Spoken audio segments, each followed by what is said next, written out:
a carne com as suas paixões e os seus desejos.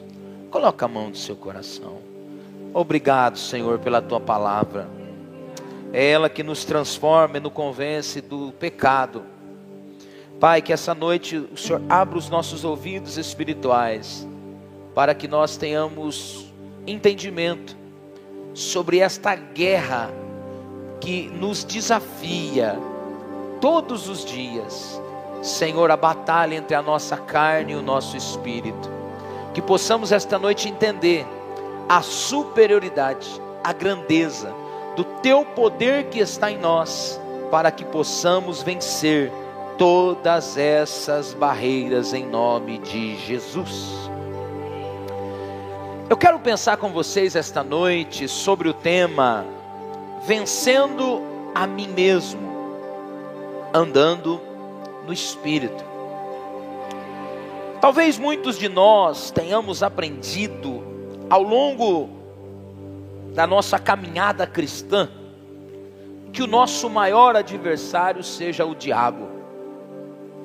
Eu confesso para você que o movimento pentecostal e várias tradições cristãs dão sim uma valorizada no poder que o diabo tem. Até mesmo o movimento católico, por um determinado tempo, trabalhou muito a teologia da libertação. Sabemos que temos um adversário, mas a Bíblia diz, na primeira epístola de João, que nós já temos vencido o maligno. Ele foi derrotado pelo poder do sangue precioso de Jesus na cruz do Calvário. Sabemos que ele é um ferrenho opositor, anda por aí bramando como leão, procurando quem possa tragar. Porém, nós temos que pensar do ponto de vista que o diabo está repreendido, amarrado, cancelado no nome de Jesus. E o nosso maior desafio agora é entre essa natureza carnal, terrena, e o nosso espírito. E eu queria pensar com você aqui esta noite sobre esses desafios que militamos todos os dias.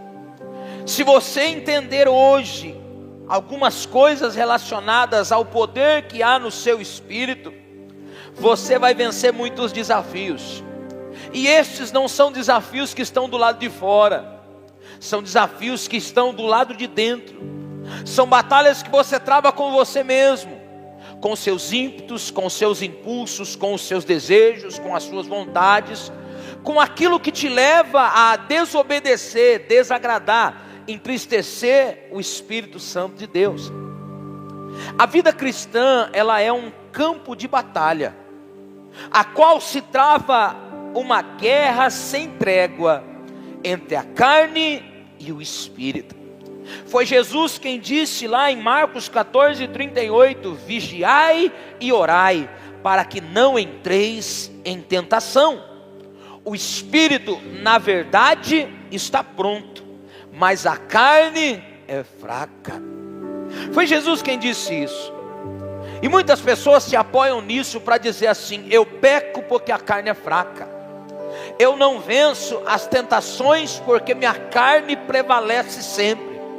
Eu preciso te lembrar, como disse na semana passada, que o Espírito de Deus que está em você é o mesmo Espírito que ressuscitou Jesus dentre os mortos. É o Espírito que ungiu a Jesus para andar realizando maravilhas, prodígios e sinais. Será que este Espírito que está em você não é poderoso bastante para subjugar, domesticar, submeter as tuas vontades ao senhorio dele? Esta guerra invisível entre carne e espírito, ela tem deixado marcas na sociedade. Se você olhar para o mundo, você vai entender o que eu quero dizer. As nações sofrem, as famílias sofrem, a sociedade sofre. Todos, de uma forma ou outra, são alvejados pelos impulsos incontroláveis das obras da carne. Por exemplo, nós vemos alguém lutando por taxas abusivas.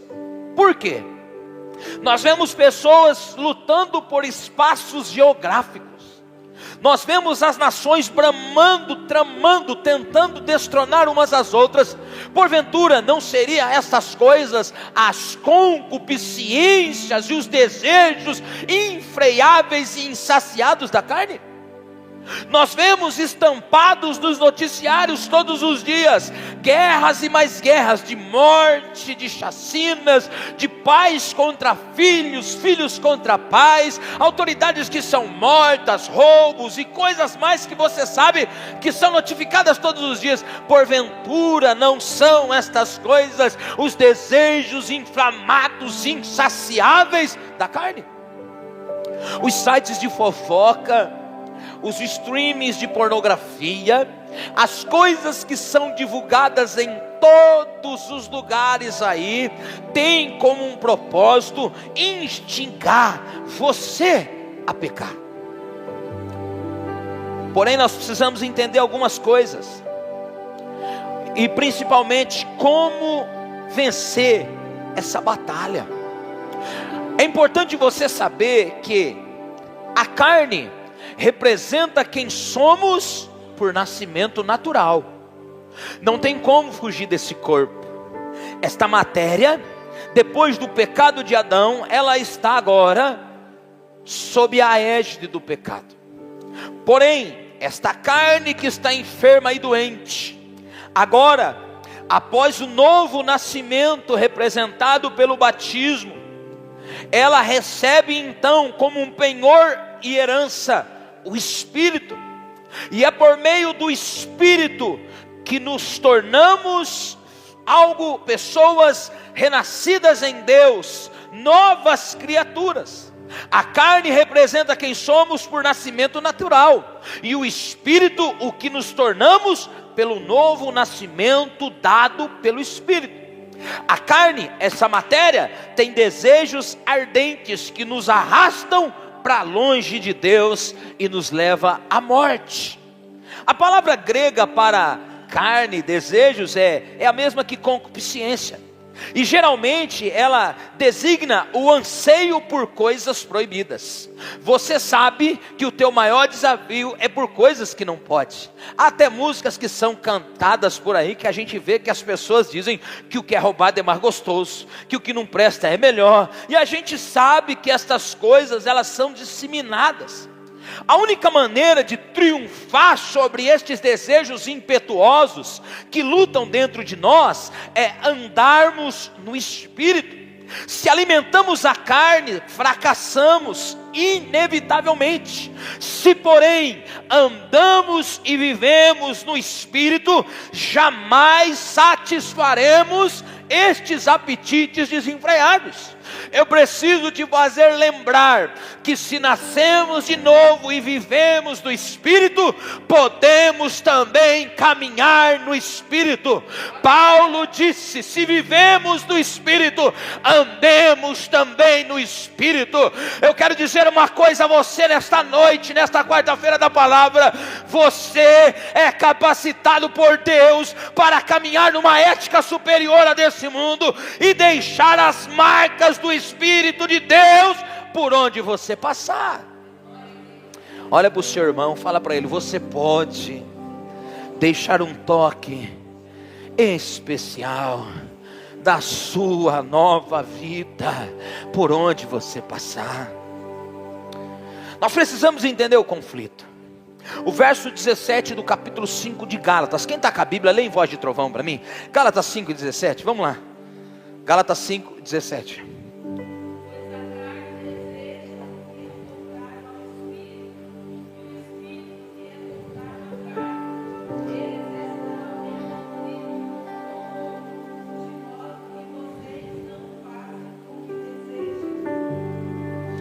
A minha versão diz assim: a natureza humana deseja fazer exatamente o oposto que o Espírito quer.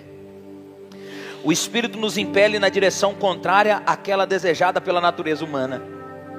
Estas duas forças se confrontam o tempo todo, de modo que vocês não têm liberdade de pôr em prática o que intentam fazer. A Bíblia está dizendo dessa guerra, e nós precisamos entender esse conflito que há dentro de nós. Portanto, todos os salvos, aqueles que nasceram de novo, estão em Cristo, discípulos, seguidores, filhos amados, eles estão em conflito. Eles serão constantemente tentados. Não é Deus quem os tenta, mas é o diabo que os tenta constantemente. O conflito nunca vai cessar até a libertação final. No coração humano guerreiam carne e espírito, espírito e carne. Permanente é a carne sempre mais forte. Alimentar, portanto, a carne é ofender, é ultrajar o espírito. O segredo da vitória está em se sujeitar à vontade do Espírito, em vez de entregar o comando da nossa vida à carne. Pastor, o que é que o senhor está querendo dizer? É que existe uma vida superior, excelente, a qual o Espírito Santo de Deus quer te capacitar para andar longe das emulações, longe dos teus desejos enfreados, longe das tentações, longe das cobiças, longe da ira, longe da raiva, longe da discórdia. Tudo isso pelo poder de Deus que está em você. O pensador William Hendricks, ele fala dessa batalha a partir de 3 grupos. Se alguém anota, toma nota. Ele diz que o libertino não sente o conflito. Por quê, pastor João? Porque ele segue as inclinações naturais. Então, não te assuste quando alguém está aí fora. Como diz lá no Paraná, tanto faz se a água sobe ou se a água desce. Pinga, farra e foguete. Está com problema, não está sentindo. Está com conta atrasada, não está sentindo. Está traindo a mulher, não está sentindo. Está batendo no periquito, no papagaio, no cachorro. Está se drogando, não está nem aí. Quem está lá fora, entregue aos seus desejos, não sente esse conflito. E alguém diz assim: fulano parece que não está nem aí, né? O bicho está pegando, a coisa está feia. Irmão, ele está morto. Não espere algo dele ou dela. Aí ele cita também o legalista. Quem é o legalista? Aquele que confia em si mesmo. E este nunca consegue vitória nesse conflito. O camarada que julga-se bom ou bastante superior. Maldito é o homem que confia no homem. Alguém interpreta esse texto falando assim: não posso confiar em ninguém. Mentira.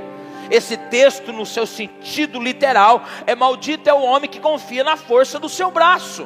Por essa natureza aqui, por esta casca aqui, por essa matéria aqui, jamais eu venceria os obstáculos que um dia tive. Se não for o Espírito de Deus entrar no meu espírito que estava morto, me vivificando, jamais eu poderia sair da condição que um dia estava.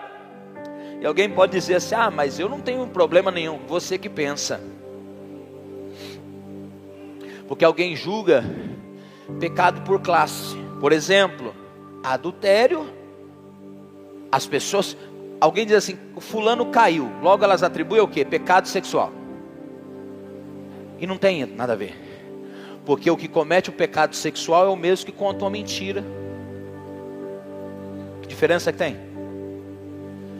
Aquele que comete um pecado sexual é o mesmo que incorre no pecado da gula.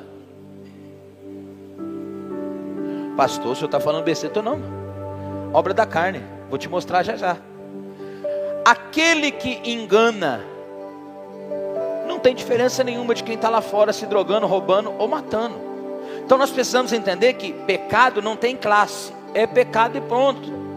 E essas coisas são manifestas como obras da carne. Porém, o libertino não sente conflito, o legalista não consegue vencer, mas o crente em Jesus, ele experimenta um conflito agonizante. Tem hora que dá vontade de sair desse corpo, mas ele alcança a vitória, pois é o Espírito que nele habita, que o capacita a triunfar. Sabe aquele momento que você tem vontade de catar aquela pessoa pela orelha, levantar, ou de fazer alguma coisa, ou de falar aquele palavrão, mas o Espírito Santo dentro de você, ele não é silenciar, ele notifica você que você é crente, que você não pode, que não é para você, que não combina com você. Graças a Deus pela presença gloriosa do Espírito Santo em nós, ele nos capacita para triunfar. Olhe para o seu irmão, vê se ele tem cara de quem enfrenta essas batalhas. Irmão, nós somos de carne e osso, né? Nós somos de carne e osso, né? A gente enfrenta, a gente luta. Ei, dona Maria, tem dia que dá vontade de arrancar os cabelos da cabeça, não é? Dá vontade de xingar até a 13ª tribo, mas a gente não faz por quê? Porque o Espírito Santo está em nós. De vez em quando dá vontade de chamar de amalequita, né? De jebuseu, cananeu, dá ou não dá? Ou só acontece comigo? Ou é tudo anjo, né? Ou só acontece comigo isso? Você está numa igreja de pessoas, não de anjos. Tem anjos aqui no ambiente, mas nós somos humanos. Pastor, mas então, debaixo dessas coisas estou em condenação. Claro. É importante você entender que estar sob a lei significa derrota e escravidão, maldição e impotência espiritual, porque a lei não pode te salvar. É o Espírito que nos dá liberdade. A lei, ela exige de nós perfeição, e por isso mesmo nos condena. Eram os 613 preceitos da lei que alguém tinha que cumprir para ser alguém perfeito. Era impossível um homem não tropeçar, todos tropeçariam. Mas graças a Deus por Jesus Cristo, porque Ele é 100% Deus, foi 100% homem, tomou o nosso lugar, aleluia, cumpriu toda a lei, e agora nós estamos em Cristo, se estamos nele, vivemos também nele, estamos sobre a graça. Estar sobre a graça não é ser sob maldição, pois maldito é quem permanece em toda a obra da lei para cumpri-la. Porém, quando somos guiados pelo Espírito, diga comigo, quando somos guiados pelo Espírito, diga comigo, quando somos guiados pelo Espírito, já não estamos debaixo da tutela da lei. Agora, levante a sua mão e diga assim: agora somos livres, agora somos livres, agora somos livres. Nada, nenhuma condenação há. Deixa eu repetir isso aqui. Nenhuma maldição há, nenhuma sentença há, nenhuma condenação mais há para aqueles que não estão mais sob a lei, mas vivem agora na vida, no Espírito Santo de Deus. Olha para o seu irmão e diga assim: fujamos das obras da carne. Paulo, aqui no capítulo 5, ele lista algumas coisas importantes. Põe o versículo 21 para mim do capítulo 5, Vitor. Porque eu preciso que você entenda que esta nova natureza, esta nova cultura, Gálatas 5, 21, essa nova vida, ela não dá espaço para tais coisas. O versículo 21 e a parte B diz assim, vamos lá? Aqueles que praticam estas coisas, Paulo está listando obra da carne e coisas semelhantes a essa, na vida dos que não herdarão o reino de Deus. Estas obras, elas podem ser classificadas em 4 grupos, preste atenção nisso, 4 grupos. Que grupos são esses, pastor? O primeiro grupo está relacionado aos pecados sexuais. O segundo grupo aos pecados religiosos. O terceiro grupo a pecados sociais. E o quarto grupo, pecados pessoais. Então nós temos uma lista com 4 grupos aqui. O primeiro, pecados sexuais. Alguém disse que dentro dos 10 mandamentos, a luxúria, a vaidade, os desejos desenfreados da carne estão entre os 10 pecados capitais. Era muito dito isso lá atrás. Então aqui nós temos nessa lista 4 grupos: dos pecados sexuais, dos pecados religiosos, dos pecados sociais e dos pecados pessoais. Isso se enquadra da seguinte forma: pecados sexuais, verso 19 do capítulo 5. A minha Bíblia diz assim: quando segue os desejos da natureza humana, os resultados são extremamente claros: imoralidade sexual, impureza, sensualidade. A parte A. Então nós temos aqui a prostituição, que indica pecado na área das relações sexuais. Impureza indica profanação geral da personalidade, manchando toda a esfera da vida. A lascívia indica amor ao pecado, tão desavergonhado e audacioso, que o pecador deixa de se preocupar com o que Deus ou os homens pensam das suas ações. Você já viu que alguém um dia disse, estando no pecado: não estou nem aí? Tem uma palavra na pós-modernidade que é muito usada agora, no feminismo principalmente: meu corpo, minhas regras, minhas leis. Não estou nem aí para o que os outros pensam, não estou nem aí para o que os outros acham, eu vou viver do jeito que eu quiser. Eu preciso te fazer lembrar que esta barraca, este tabernáculo terreno, este corpo que você reside nele, é santuário e habitação de Deus. Você deve zelar. Cuidado, porque esses pecados, eles paralisam, impedem as pessoas de entrarem no reino de Deus. E aqui eu vou entrar numa porta que Deus está abrindo. Posso, gente? Eu acho que eu vou até 10 horas hoje, não estou nem aí. Faz dia que eu não prego vocês bastante, mesmo hoje eu vou. Depois alguém paga a janta. Escute aqui. Paulo está falando que as pessoas que tais obras praticam não herdarão. Porém Jesus disse que o reino de Deus já está em... Vamos lá? Diga: Jesus disse que o reino está em nós.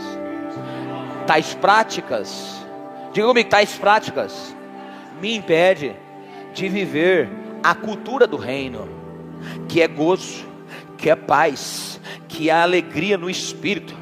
Eu preciso te fazer pensar uma coisa: existe uma vida superior, existe um estilo de vida excelente, existe uma vida gloriosa, existe uma vida plena, existe uma saciedade sem igual, que é a vida no espírito, e ela está disponível para você. Mas lance fora da sua vida tais práticas em nome de Jesus. Lance fora, lance fora. Diga: Deus, eu não quero conviver com esse estilo de vida. É carne versus espírito.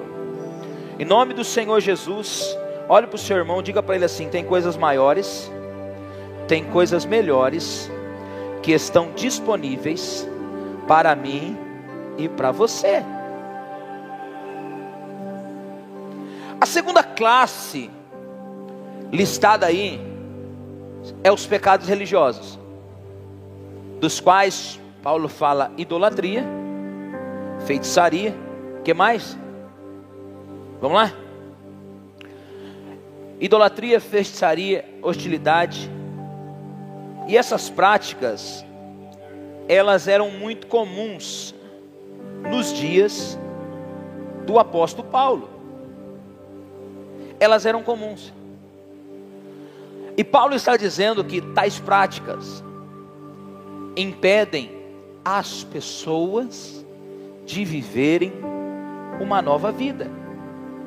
Olhe para o seu irmão e diga assim para ele: cuidado, porque você pode estar sendo impedido de viver essa nova vida em Cristo Jesus. O que é idolatria, pastor João? A idolatria, irmãos, nunca aconteceu isso aqui, mas o esboço sumiu do meu tablet agora. Sumiu.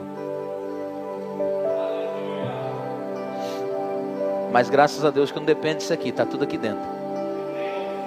Escute bem: idolatria, práticas de colocar outras coisas no lugar de Deus.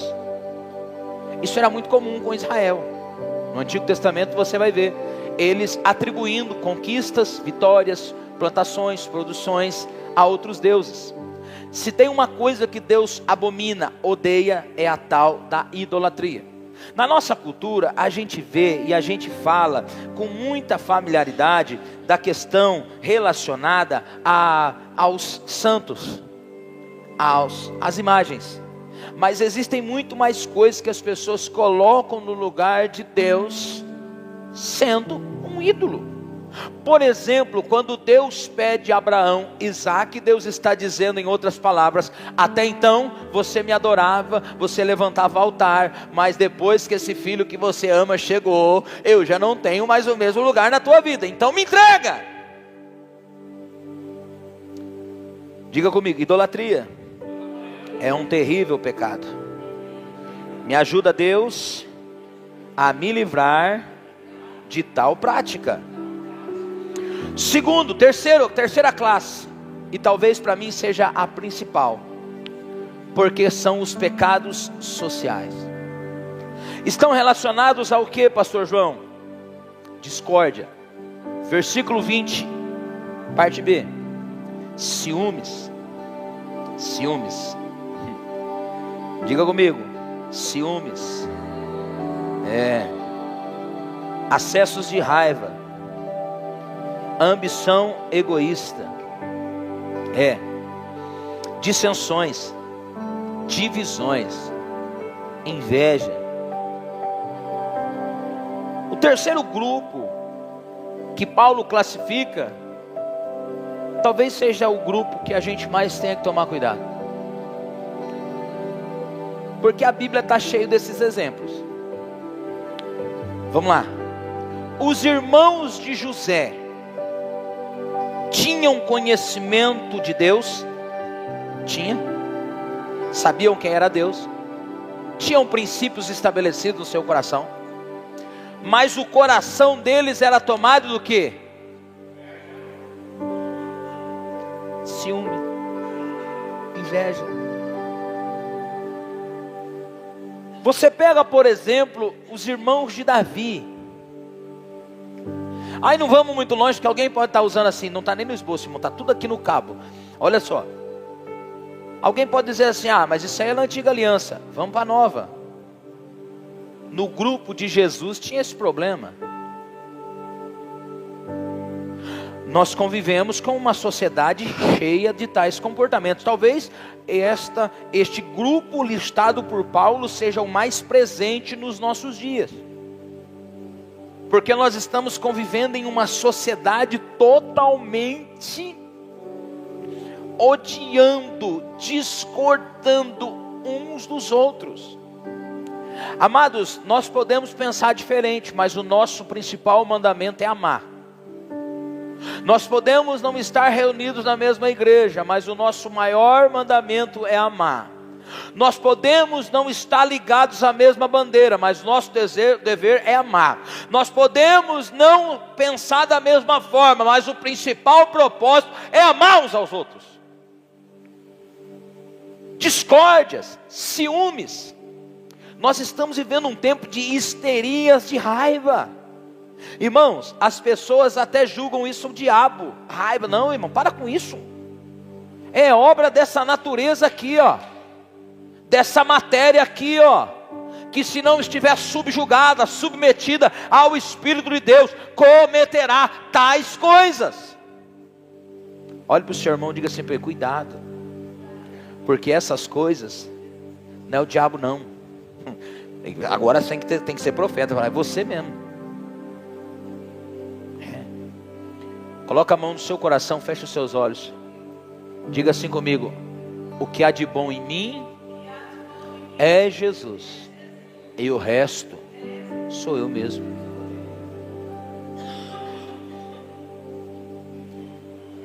Diga comigo: discórdia, ciúme, acesso de raiva, ambições egoístas. Irmão, tem muito isso nos nossos dias? Não tem, né?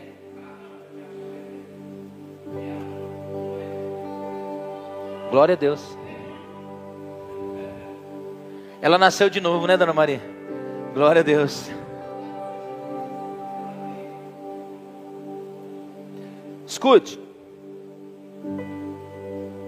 Raiva, dissensão, divisão. A Bíblia diz que Deus abomina 7 coisas. Uma, porém, Ele odeia: as pessoas que dividem umas às outras. E talvez isso seja pelo talvez chamado ciúme. A palavra grega para ciúme é zelo. Sabia? A palavra grega para ciúme eu achei interessante. Porém, ela trata de um compromisso passional e negativo, como é o caso aqui: desejo ardente pelas coisas dos outros. Irmão, você pode não ter mais dinheiro do que o outro, mas se o coração dele estiver carregado destas coisas, ele pode não ter o que você tem, mas ele vai lutar ferrenhamente contra a sua vida por causa desse maldito ciúme dentro dele. Pastor, isso pode acontecer no nosso meio? Claro. Carne, natureza caída. E aqui tem uma coisa interessante. Esses acessos de raiva que estão listados na minha Bíblia, versão NVT, eles são opostos ao domínio próprio. Aí tem a ambição egoísta. E a gente precisa entender, porque a igreja bebê, a igreja baby, fala é meu. Lá na escola do crescimento a gente ensina que a primeira coisa que uma criancinha começa a falar, Ivan, quando ela, depois que fala papai e mamãe, ela costuma falar assim, ó, é meu. Olha para o teu irmão e fala, não é meu não, irmão, é nosso. O pai é nosso, o pão é nosso, o reino é nosso. Por que que a gente convive com uma ambição maligna, terrível dentro de nós, de sermos egoístas, de pensarmos só em nós mesmos? Irmão, a vida não se resume a você. A vida não se resume aos seus problemas. De vez em sempre eu me pego pensando assim desse irmão parecido, sabe? Às vezes a gente reclama de barriga cheia. Lá você vai 3 vezes por semana, Ivan. Você vê gente com muito mais dificuldade que você, né? A Dani, que estava entre nós, você se lembra? Todas as vezes que a Dani voltava, ela tinha uma palavra de ânimo para nós, de encorajamento assim, e eu ficava assim, meu Deus, como que pode? E a gente é tão egoísta.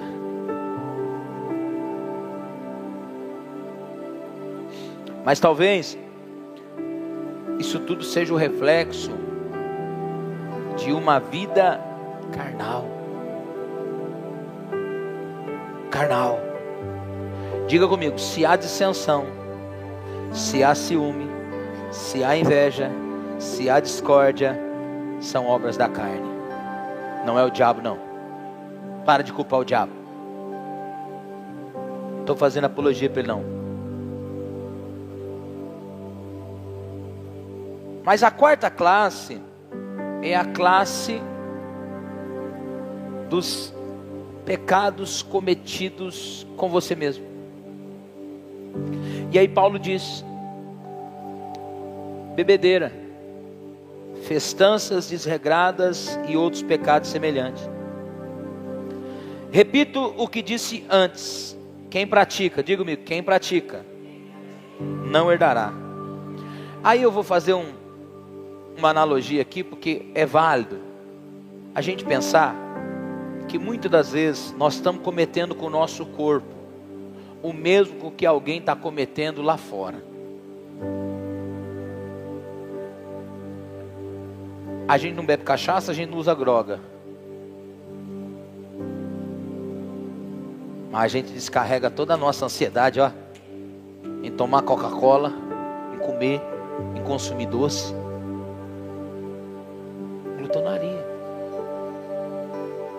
demonstrando não ter, diga comigo, domínio, equilíbrio. Esse é a classe dos pecados pessoais, que nós deveríamos pensar sobre eles, porque às vezes nós estamos vivendo uma vida sem regras, sem limites, porque às vezes nós estamos cometendo os mesmos erros que alguém que está lá fora está cometendo. Nós precisamos voltar a pensar que daremos conta a Deus deste santuário. E estas coisas, os que praticam, não herdarão o reino do céu. Pastor João, qual que é a lógica? Paulo fala de herdar, mas Jesus fala de viver. O reino está em nós. Se estamos vivendo com tais práticas, quer dizer que o reino de Deus não tem feito sentido em nossas vidas. Quer dizer que o governo de Deus, a cultura do céu não está sobre nós. Estamos militando pelas mesmas coisas que os pagãos estão militando. Estamos sendo impulsionados pelos mesmos desejos que aqueles que estão lá fora têm. É interessante nós pensarmos que são obras, diga-me, obras da carne, mas o Espírito tem virtudes. E é aqui listado por Paulo 9 virtudes. É o fruto e não frutos. É como se nós tivéssemos um apocã, um fruto, com vários gomos. E aqui Paulo fala de uma coisa muito interessante, que estes gomos, estas características, não são obras. O Espírito é quem produz em nós. Então não requer esforço de você, não requer que você faça nada, senão se submeta ao Espírito. Paulo termina esta lista dizendo, repito o que diz, que quem pratica não herda, mas ele diz no verso 22, mas o Espírito produz esse fruto. Verso 22, Vitor, quais são? Isso, lê para nós, vamos lá, voz de trovão.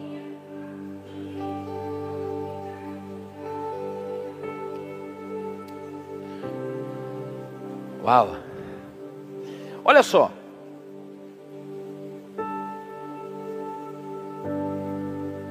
isso pode ser classificado em 3 áreas, pastora. Se as obras da carne são classificadas em 4, as do Espírito em 3. Quais são? Primeiro, as virtudes ligadas ao meu relacionamento com Deus. Segundo, virtudes ligadas ao meu relacionamento com o próximo. Terceiro, virtudes ligadas ao relacionamento comigo mesmo. Então, do mesmo ponto que as obras da carne te afastam de Deus, comprometem a sua vida pessoal, as obras do Espírito melhoram o seu relacionamento com Deus, melhoram o seu relacionamento com o próximo e melhoram o seu relacionamento com você mesmo. As virtudes ligadas ao relacionamento com Deus, quais são, pastor? Primeiro, amor, que é o fruto. Olha o fundo, olha o fundo, fundo.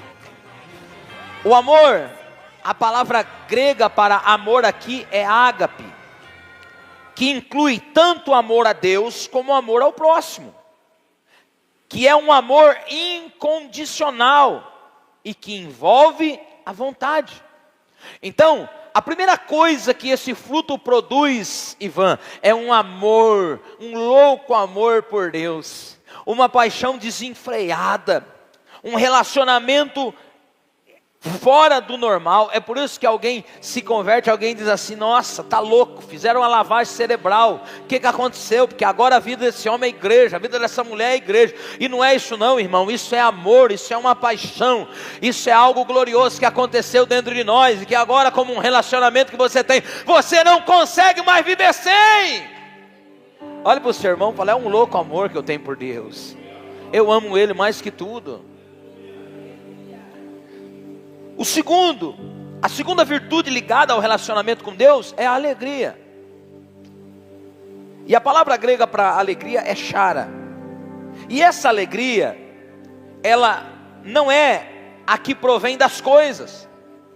Porque você pode estar feliz aqui, preste atenção, por ter obtido uma promoção no seu trabalho. Você pode estar feliz aqui por ter comprado uma casa nova.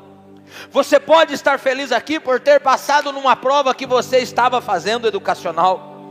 Você pode estar feliz aqui porque as coisas começaram a acontecer para você. Eu preciso te dizer, esta felicidade é momentânea, passageira, é efêmera, temporal. Mas a alegria que não provém dessas coisas, dos triunfos terrenos, passageiros, ela se dá do relacionamento com Deus, como resultado da nossa fé. É por isso que alguém está aqui com dívidas, com problemas, com desafios, com os filhos lá longe, com problemas familiares, com percas, com dificuldades, mas não perderam a alegria por nada. Só você que está feliz e alegre, independente do que está vivendo. Eu vou deixar você levantar uma das tuas mãos agora, e você render o máximo de glória a Deus que você pode, porque independente de qualquer coisa, você está feliz, porque na presença de Deus, até a tristeza salta de alegria. E dentro desta virtude ligada ao relacionamento com Deus, vem a paz. Paz. Paz. Paz. Eu amo a paz que Deus nos dá. Eu falo com pesar. Eu falo com tristeza. Porque há pessoas que a única coisa que elas têm é dinheiro. Elas não têm alegria. Elas não têm paz.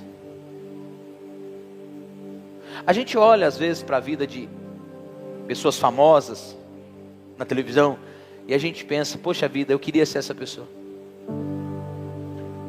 Eu vou ser bem sincero com você. Eu não quero trocar essa paz, essa alegria que eu vivo pela vida de ninguém. Eu estou feliz com o que eu tenho. Porque essa paz é a palavra grega para eirene. Quando você vê uma Dona Irene, você fala paz. Dona Irene significa paz, eirene. Ela refere-se à paz com Deus. E ela significa não apenas ausência de problemas, mas sobretudo a consciência de que a nossa vida está nas mãos de Deus. Irmão, alguém postou hoje uma nota da Forbes, eu achei assim, quem anda agitado, anda, é porque está correndo atrás dos objetivos, vai ter. Está amarrado isso aí, irmão. Você não é o diabo que está com pressa para cumprir o que lhe apraz. Você tem que viver em paz. Você pode ter um monte de tarefa para fazer, você pode estar com um monte de desafio para vencer, mas você possui paz. Porque a tua paz, ela não é circunstancial. A tua paz não depende de coisa. A tua paz é um estado de espírito que Deus te dá. Você dorme com a tempestade, você repousa entre os soldados, você deita e dorme o sono do justo, porque você tem paz. E Jesus diz, eu vos dou a minha paz, não vos dou como o mundo a dá. Está tendo uma reunião da ONU nos Estados Unidos, onde os principais líderes mundiais estão reunidos tentando uma pacificação que nunca irá acontecer. Aquela bandeira branca sinaliza uma falsa paz. A verdadeira paz excede todo entendimento, e é a paz que temos com Deus. Não estamos mais debaixo da ira e da condenação. Não temos mais Deus de costa para nós ou como inimigos. Agora somos amigos, agora somos guardados, protegidos. Estamos com a nossa vida na palma da mão de Deus. Oh, aleluia! Paz. Aleluia. O judeu usa a palavra hebraica para shalom. Shalom. Alguém diz, nada quebrado, nada faltando, mas é o mesmo termo de paz. E é por isso que você tem que encontrar o seu irmão aqui da família na Arca, ou de qualquer igreja, e falar: graça e paz. Paulo diz: graça vos seja multiplicada e paz seja convosco. A segunda classe são as virtudes ligadas ao nosso relacionamento com o próximo. E aqui talvez seja o meu ponto. Porque você, diga: eu devo exercer essas coisas. A ética do reino de Deus é superior à ética do mundo. Então no mundo, é normal, Leandro, alguém chegar para pagar uma conta e as coisas não acontecer como ele quer e ele ficar com raiva. No mundo a lógica é você ser detentor dos seus direitos por qualquer coisa. E você está disposto a buzinar, a falar palavrão, a brigar, a discordar. Mas quando estamos dentro do reino de Deus, a ética do reino de Deus é superior. E as características do Espírito, o fruto do Espírito, me leva a ser longânimo. Esta é uma das virtudes ligadas ao relacionamento com o próximo. Longanimidade. Ei, olhe para o seu irmão e fala: paciência. Paciência para com os que te irritam ou que te perseguem. Irmão, nossos inimigos cairão, nosso Deus é mais forte. Sabe, a gente não precisa mover, a gente não precisa brigar. Longanimidade significa ânimo longo. Olha para o teu irmão e fala: ânimo longo. Ânimo longo.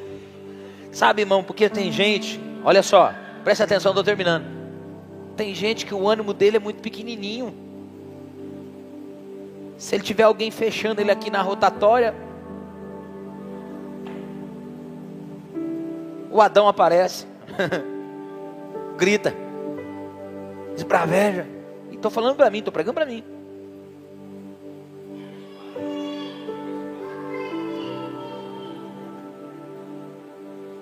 Eu pego a espada que nem Pedro, eu quero cortar.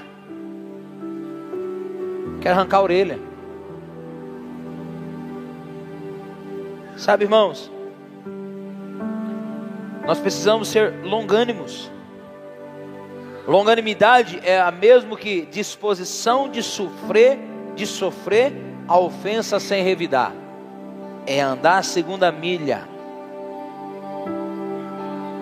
É fácil, pastor João? Não. Vocês não têm noção o desafio que é para mim. Porque eu vim do mundão. E tem coisa que a gente faz de bobo. Mas que é um conflito aqui dentro que você não tem noção. Porque a gente já resolvia rapidinho. Rapidinho. Porque quem está lá fora, quem vive no mundo, irmão, não está nem aí. Quem cresce em ambientes aonde palavras hostis, agressões físicas são normais, essas pessoas têm o hábito de resolver essas coisas desse jeito. Mas graças a Deus que Jesus Cristo nos deu uma nova natureza, uma nova identidade, uma nova família e um Espírito que nos capacita a superar, suportar. Diga comigo: sofrer sem revidar. Oh, meu Deus.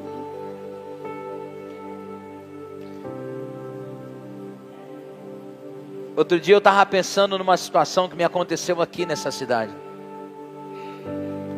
O camarada nos enganou. Pegou um dinheiro nosso que ia comprar um instrumento pessoal para a gente. E esse dinheiro nunca apareceu, esse instrumento nunca apareceu. E eu nunca vi nem a cor desse instrumento. Não era para a igreja não, era pessoal. Eu estou confessando um pecado para você aqui. Porque dentro da gente é que nem a revolta que a senhora está lá pela condição. Que a senhora comentou aqui no domingo, não fica? Fica. Dói a cabeça. Perturba a gente. mas de repente há uma paz que se estabelece no nosso espírito, que diz assim: minha é a ira, minha é a vingança, eu retribuirei. Não revida, não leva adiante, não prossiga com isso. A segunda coisa que está ligada ao relacionamento com o próximo é a benignidade, que significa gentileza, e refere-se a uma disposição gentil e bondosa para com os outros. O Dr. John Maxwell, ele diz que as pessoas mais nobres e mais poderosas são as mais gentis. De todas as mesas que ele já sentou no mundo, formando líderes, sentando com presidentes de nações, com pessoas influentes, ele disse que as pessoas com mais posição são as pessoas mais gentis. E muitas delas às vezes nem possuem esse fruto. Por que a gente tem dificuldade de ser gentil? Irmão, o céu está aberto para nós e Deus está sorrindo. Andar com a cara de quem chupou limão ou tomou mamadeira de vinagre é pecado. Amado e amada, sorrindo você fica mais belo. A Bíblia diz em Provérbio que o sorriso aformoseia o rosto. Andar com a cara de delegado, de general, não combina com você. Você é concidadão dos santos, família de Deus, imagem e semelhança do Criador. Sorria! Seja gentil, irmão. Há o ditado que gentileza gera gentileza, né? Bondade refere-se à bondade ativa como um princípio enérgico. A bondade pode reprovar, corrigir e disciplinar, mas a benignidade só pode ajudar. Ei, muito ajuda quem não atrapalha. Se você não puder ajudar, não atrapalha não. Sabe, eu tenho pensado no mundo. Eu tenho tentado sair da minha esfera, igreja. Mas eu desafio, às vezes, do cara que está lá no mercado, que contou o dinheirinho do dia de trampo, vai lá comprar aquelas coisas que estão um absurdo. Eu penso no cara que está no posto de gasolina, colocando um pouquinho de combustível para fazer uma corridinha, fazer um negocinho. Alguém que está comprando e está vendendo. Aí eu penso no camarada que está lá no hospital, e alguém que está com desafio, e a gente começa a olhar à nossa volta, a gente fala: meu Deus do céu, essa é a hora de eu revelar de que lado eu estou, porque o mundo está triste, o mundo está doente, as pessoas estão machucadas, as pessoas estão oprimidas, mas eu carrego uma bondade, uma benignidade que só pode ajudar. Ô irmão, se você olhar para a cara de alguém e falar assim: ah, você vai para o inferno, você não está ajudando ela em nada. Se você olhar para alguém e falar assim: ó, é isso que você merece, você não está ajudando em nada, você está fazendo um papel muito bom, o papel do diabo, de acusador. A gente é ministro da reconciliação. A gente conduz as pessoas a se voltar para Deus. Há palavras, e eu falo, irmão, porque eu falo publicamente, eu falo aqui, ó, está lá naquela transmissão. Às vezes a gente fala uma coisa que a pessoa entende outra. Isso dói, porque às vezes a pessoa está ali machucada. E olha só, todos estamos machucados. Se você quer arrumar uma lista, você vai ter que entrar na fila, porque tem muitos feridos. Mas nós estamos sendo tratados. O Espírito de Deus está derramando em nós um bálsamo, nos curando, nos restaurando, cicatrizando as feridas e nos tornando a imagem e a semelhança. As marcas a gente carrega como Cristo teve as dele. Meu irmão, no mundo tereis aflições, mas tenham ânimo. 3, para a gente encerrar, fica de pé. A terceira classe de virtudes, elas estão ligadas ao relacionamento com a gente mesmo.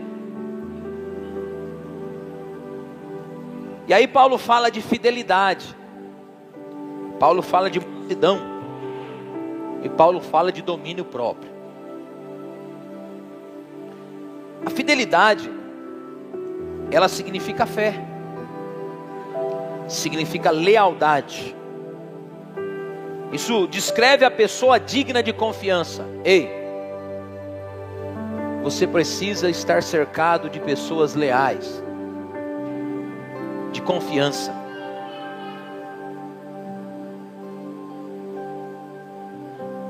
Você precisa se cercar de pessoas leais, de confiança. Davi fala de um camarada chamado Doeg. Doeg causou-lhe muitos males. Paulo fala de um tal de Alexandre Latueiro. Jesus fala de um tal de Judas. Se Jesus teve um sendo Deus, imagine nós.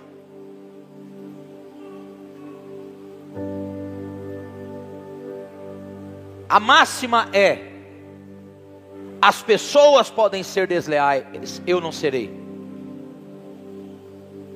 Os homens podem ser avarentos, gananciosos, eu não serei. As pessoas podem não ser de confiança, eu porém serei. O escritor aos Hebreus diz que Deus espera coisas superiores de nós, Ivan. Porque olha só, inleais, infiéis, desonestos, o mundo está cheio. Essa virtude ligada ao relacionamento conosco mesmo. Sermos mansos.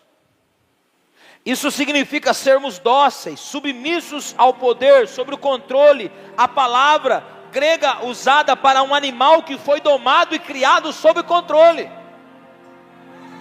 O espírito que está em você, ele domestica, submete, subjuga estes impulsos desenfreados da sua carne. É por isso, Ivan, que ainda que o velho homem queira ressuscitar, o Espírito que me vivificou subjuga os meus ímpetos carnais. Olhe para o irmão e diga: você tem domínio próprio e não demônio próprio. Diga: domínio é autocontrole, é domínio dos próprios apetites, dos próprios desejos. É a disciplina que você se submete. Sabe, Deus está nos chamando para não só viver, mas para também andar. Paulo, Gálatas 5,18. Se assim vivemos, também andemos no Espírito.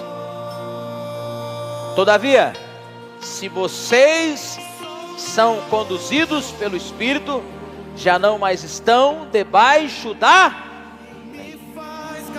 Coloque as mãos no seu coração. Eu queria que agora você entendesse isso. Nós somos guiados pelo Espírito. A natureza humana deseja fazer o oposto, mas nós subjugamos, submetemos a nossa carne ao senhorio do Espírito. E é por isso que eu quero crer essa noite, que Deus vai te levar a um nível superior. O Espírito de Deus quer nos levar a um nível de vida superior à vida que as pessoas vivem no mundo. Chega de gritaria, chega de glutonaria, chega de ira, chega de raiva. Eu sinto de dizer para alguém: Deus quer tranquilizar sua mente, Deus quer trazer paz e ordem para os seus pensamentos, Deus quer refrigerar sua alma. e te guiar pelas veredas da justiça, por amor ao nome dEle. Eu quero orar com você.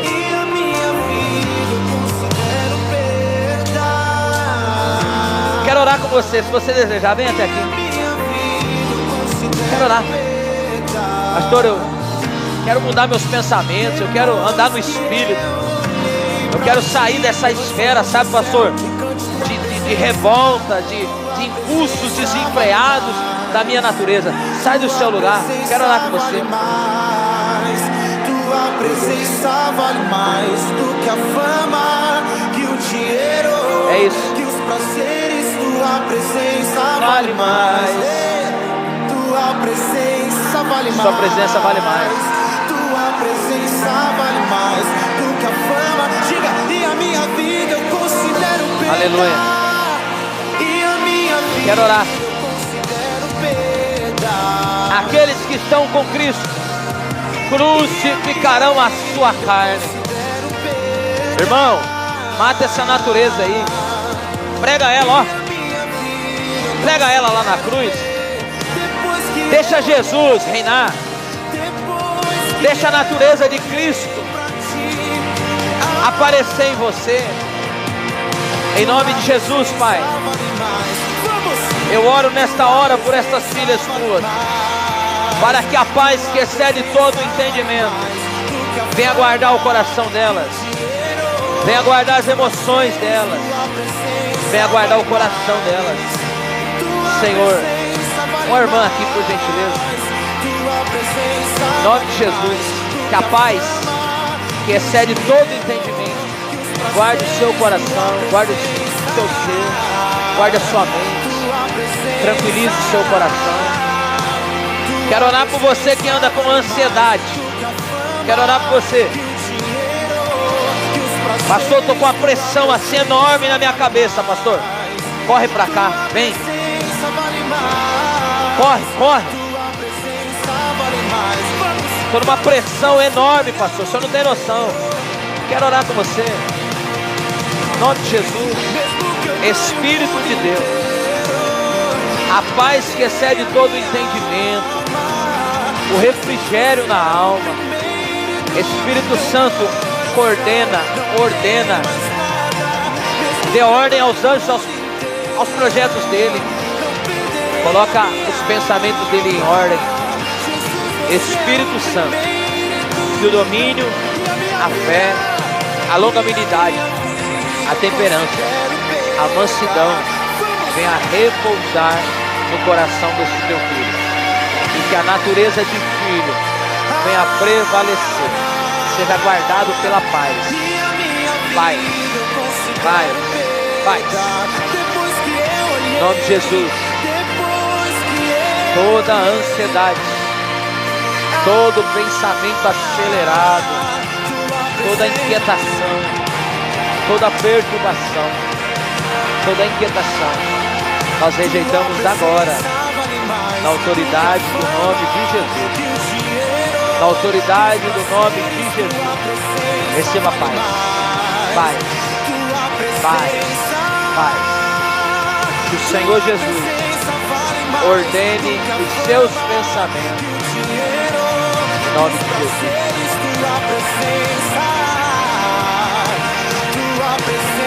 Coloca a mão no seu coração. Coloca a mão. Diga a Deus, obrigado por me trazer aqui essa noite, para ser renovado, para ser fortalecido no Espírito. Se vivemos no Espírito, andemos também no Espírito. Escute, você vai deixar as marcas do Espírito Santo de Deus por onde você passar. Que as pessoas vejam que você é diferente. Que as pessoas vejam que você é diferente. Você que está na transmissão, que as pessoas vejam que você é diferente. Por que eu sou diferente? Não é porque eu sou melhor do que ninguém, é porque o Espírito de Deus está em mim. e Ele me capacita a suportar, a amar, a perdoar, a liberar, a andar em novidade de vida. Eu declaro sobre a sua vida paz, alegria, comunhão e a presença consoladora do Espírito Santo com você. Que a graça do nosso Senhor e Salvador Jesus Cristo, o amor de Deus o Pai, a comunhão e a consolação do Espírito Santo seja com nós todos, e digamos: Deus te abençoe, vai em paz, vai na bênção.